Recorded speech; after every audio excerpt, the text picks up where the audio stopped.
د حالاتو مجبوري بده بلا ده ګنې چا لمنه پرېښې ده اشنا ده. قدرمنو ستاسو په درنه خدمت کې حاضر یو زه محمد علي جوهر او ما سره نن دی سلام کالوخانې چې د میراوس شاګرد دی.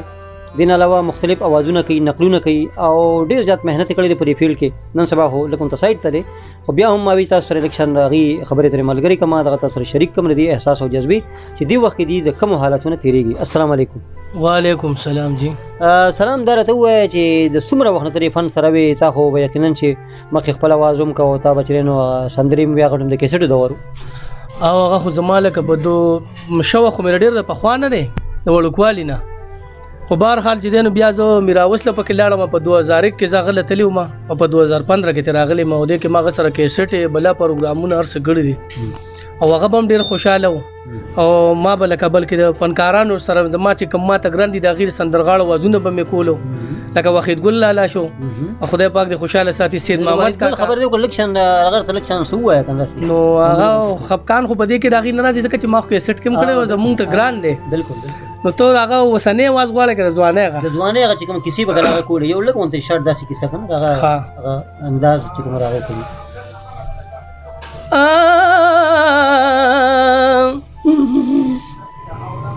چې باران منزلت دې لیدلې دغه دې او توربان راغې غلې غلې ګلندام او د په پالنګ باندې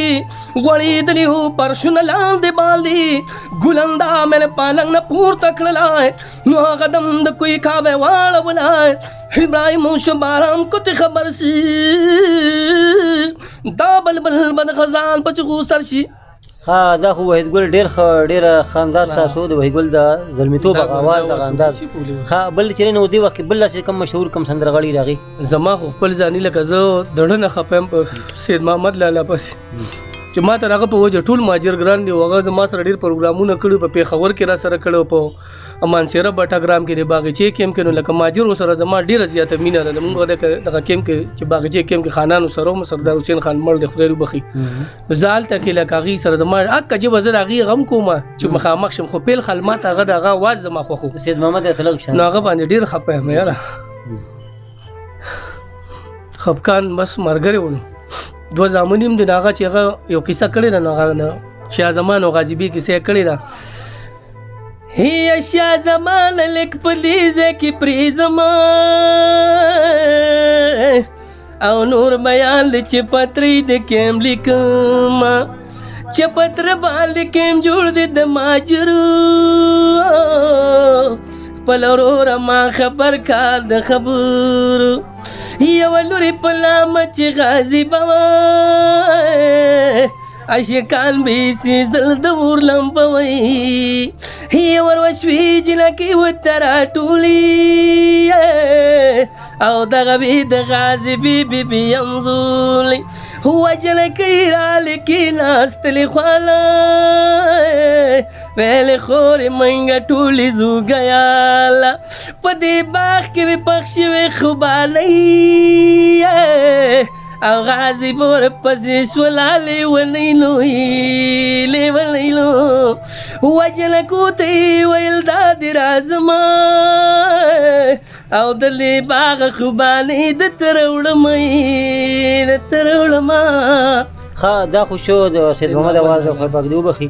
او وحید ګل اواز مو شبل داسې مشهور کوم سندرغاړي چې هغه تراغلي مال راځي د ټولو خان تحصیل کاکا خدای وبخي ما سره پروګرامونه کړل زرسانګي راغي اواز خان تحصیل لکشن راته وکړ زرسانګي راته خاناغي خو هغه رئیس غاړې وې هغه بوته وي یا به مستایری نصیب شي وای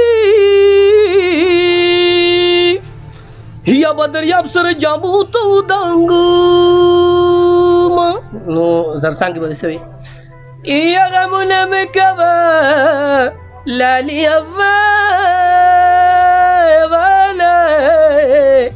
یا غمونه تر حضوری ورپی خوینا عمر استرگو دی لجندو استما گولی رو نو زرسانگی باته وقانا ورا او گولی رو درزو او بیا زمونږه نور داسې چې کم دي که نه لکه نهار علي نام پکې راوتي نو هغه نهار علي نام به مصري کولې هغې هم زما ډېر خوښ دی نهار علي به ورته وی لم د خوشته د باغراله لکه بلبله چې باران وخلي بنا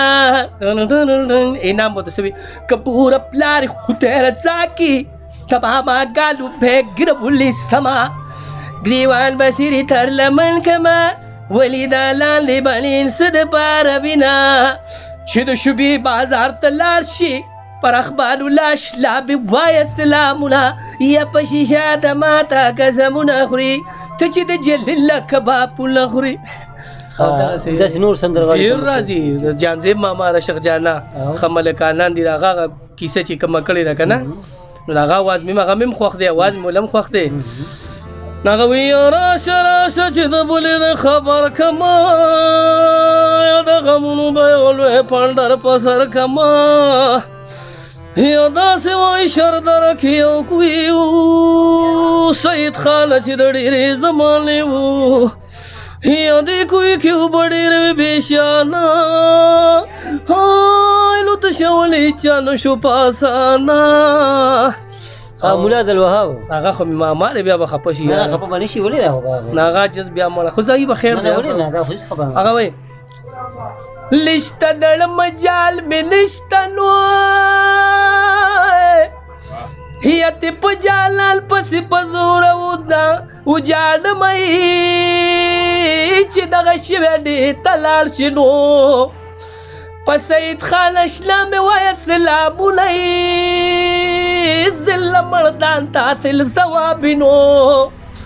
زاد الوهاب په کالوخان کلي کې یمئ د غرونو سکوته مې اوسینو ته جالال باد پکې لګې خفه شم